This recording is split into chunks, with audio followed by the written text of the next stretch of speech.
केरल के कोलम जिले में 17 जुलाई को Marthoma Institute of Information Technology meet में नीट परीक्षा से पहले जांच के नाम पर लड़कियों के इंटरव्यू उतरवाए गए थे। इनमें से एक छात्रा के पिता ने फर्क कराई है। अभी तक 5 गिरफ्तारियां हो चुकी हैं। उधर आज केरल और राज्य के बाहर प्रदर्शन होने के आसार हैं। जिन छात्राओं को इस भयावह अनुभव से गुजरना पड़ा, उनमें से एक छात्रा ने न्यूज एजेंसी से अपनी पीड़ा शेयर की। छात्रा ने कहा, 3 घंटे तक परीक्षा लिखते समय हम घबराए हुए थे। हमारी मानसिक हालत अस्थिर थी। हमारे इंटरव्यू उतरवा लिए गए थे। हमारे पास दुपट्टा नहीं था और हम लड़कों के साथ बैठकर परीक्षा दे रहे थे। हम अपने बालों से खुद को ढकना पड़ा। यह सब बहुत बुरा एक्सपीरियंस था। खबर पूरी पढ़ने से पहले आप इस पोल में अपनी राय दे सकते हैं।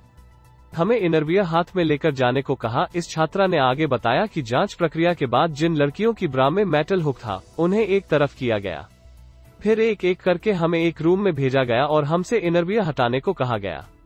जब मैं कमरे में दाखिल हुई तो मैंने वहां जमीन पर पड़े हुए इंटरव्यू देखे। जब हम सब पेपर देकर लौटे तो सभी लड़कियां परेशान थीं कि हमें हमारे इंटरव्यू मिलेंगे भी कि नहीं। किस्मत से मुझे मेरा इंटरव्यू मिल गया, लेकिन एक लड़की को नहीं मिला, जिसके बाद वो रोने लगी। उसका रोना सुनकर वहां मौजूद अधिकारी पूछने लगे कि वह रो क्यों रही है। उन्होंने हमसे कहा कि यह जांच प्रक्रिया का हिस्सा है। इससे भी ज्यादा चिंता की बात यह थी कि हमसे कहा गया कि हम अपने इंटरव्यू हाथ में लेकर ही एग्जाम सेंटर से बाहर चले जाएं, लेकिन हम सभी लड़कियां नहीं मानी और फिर से उसी रूम में जाकर इंटरव्यू पहने। इसके बाद ही हम सेंटर से बाहर निकले। मामले में 5 गिरफ्तार। एनटीए ने जांच शुरू की। इस मामले में पुलिस ने 5 महिलाओं को गिरफ्तार किया है। इनमें से 3 महिलाएं परीक्षा कराने वाली नेशनल टेस्टिंग एजेंसी एनटीए से थीं, जबकि 2 महिलाएं कॉलेज से थीं।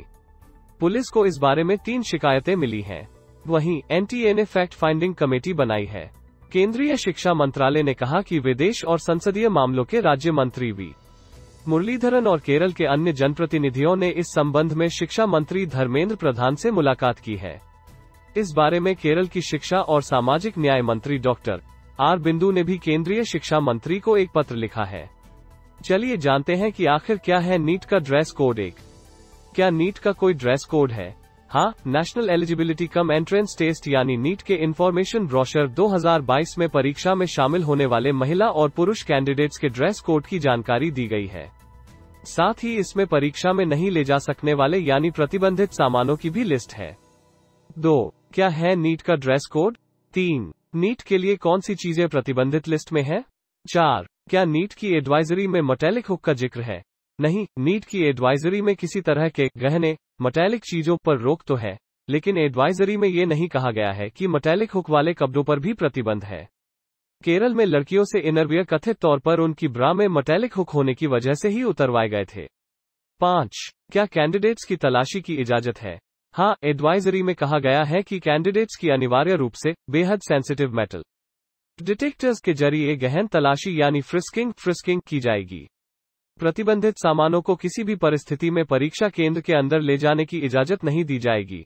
एडवाइजरी के मुताबिक महिला कैंडिडेट्स की तलाशी बंद घेरे में केवल महिला स्टाफ ही करेंगी।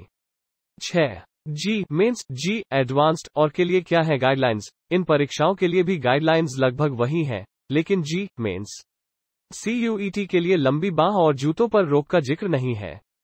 वहीं जी एडवांस्ड कैंडिडेट्स को ताबीज, मेटल वाली चीजें जैसे अंगूठी, bracelet, earrings, nose pin, chain, necklace, pendant, badge, brooch, बड़े बटन वाले कपड़े पहनने की अनुमति नहीं है।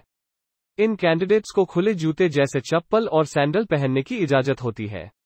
7. 2017 में भी नीट में ऐसा ही एक विवाद होने की वजह क्या थी?